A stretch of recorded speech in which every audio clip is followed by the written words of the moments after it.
Hi, do you remember that scene in Airplane 2 where Julie Haggerty must explain to passengers that asteroids are smashing into the side of the ship, creating damage, and veering the ship off course? Well, that's a very appropriate analogy to what is happening to campaign finance and transparency in the selection of the next City Council speaker. Ladies and gentlemen, please calm down. Please listen to me. I want to tell you what's going on with the ship. This is the late Tom Manton. Over the years, he brokered several deals to determine who would be the Speaker of the City Council. After Mr. Manton's death, Representative Joe Crowley became the Queens County Democratic political boss. Manton and Crowley brokered the backroom deals, which selected Christine Quinn to be Speaker for the last 8 years. But the system that allowed county political bosses to determine the speakership has been undermined by the corrupting role of money in politics and the growing influence of lobbyists. This is Scott Levinson. He's a campaign consultant and political operative who administered a super PAC to defeat Christine Quinn. He's also a supporter of the Working Families Party. Mr. Levinson likes to call himself a progressive, but in the last municipal election, he fully exploited the Supreme Court decision in Citizens United by fully embracing the role of super PACs in several political campaigns.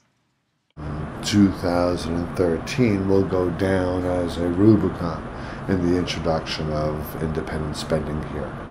Under the old system, you had county political bosses and big business interests determining who was going to be the speaker using backroom deals that were never transparent to the public. Now you have a system where lobbyists and special interest money are going to determine who's going to be the speaker, and these meetings are also being done in the back rooms with no transparency to the public.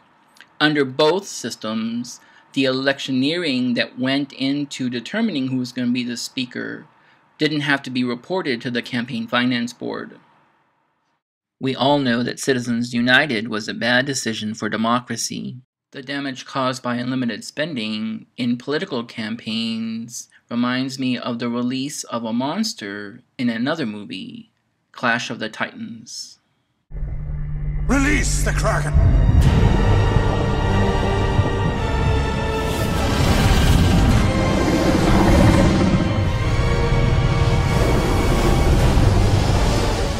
Citizens United allowed lobbyists and special interests to undercut the power and influence of county political bosses and big business interests in this last election. This can be seen in the fact that the preferred candidate of the county political bosses and big business interests, namely Christine Quinn, did not win the mayoralty. Consequently, the county political bosses and big business interests are in a panic. Miss, are you telling us absolutely everything? Not exactly. We're also out of coffee.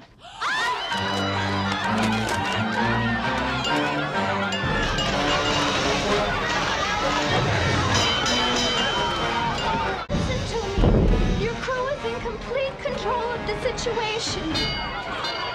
Trust me, there's absolutely nothing to worry about.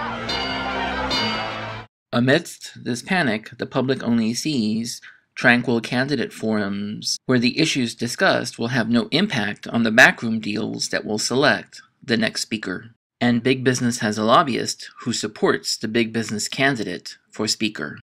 The backroom meetings and deals of the county political bosses and big business interests are neither transparent nor reportable.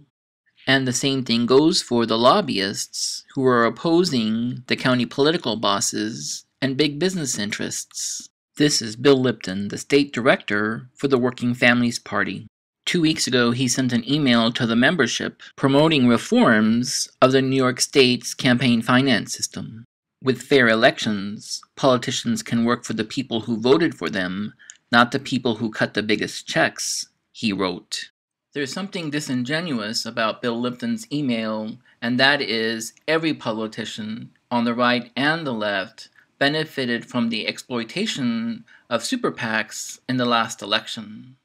The lobbyist Scott Levinson most visibly exploited the use of super PACs. He administered a $1 million super PAC to defeat Christine Quinn for mayor. Allegations have been raised whether the activities of that super PAC were coordinated to directly benefit Mayor-elect Bill de Blasio. Scott Levinson is now providing campaign consulting services to Melissa Mark-Viverito, who is running for City Council Speaker. A caucus of council members has retained another lobbyist. How are all these lobbyists being paid? What's in it for them? Not only do we not know how money is being raised to pay the lobbyists, or how that money is being spent, but now council members are threatening to vote in secret, effectively hiding from voters the work we elected them to do. Why are progressives fully embracing the role of independent expenditures and unlimited spending in politics? Why are they opposing transparency? After there were questions about how Scott Levinson was going to be paid for providing campaign services to Melissa Mark-Viverito after Election Day, I contacted the Campaign Finance Board.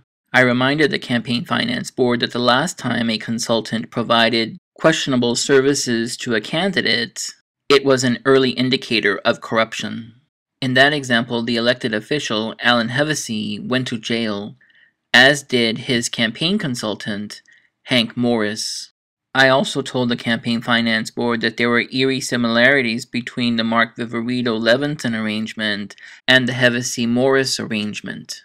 What does it tell you that from behind bars, Hank Morris can call for campaign finance reform, but our very own Campaign Finance Board refuses to examine these issues? The Campaign Finance Board is unwilling to investigate the out-of-control role of lobbyists in determining the next City Council Speaker. That's reflected in the guidance they shared with me in response to the many questions I posed to them. If your campaign received public funds, you are permitted to make only very limited post-election expenditures for nominal costs associated with the winding down of a campaign and responding to the Campaign Finance Board's post-election audit. The council speaker race is not considered a separate election that needs to be reported to the Campaign Finance Board. If a candidate makes political expenditures or accepts in-kind contributions, they should be reported in a future filing. Disclosure of candidate campaign committee activities for the 2017 cycle through the Campaign Finance Board will begin in July 2014.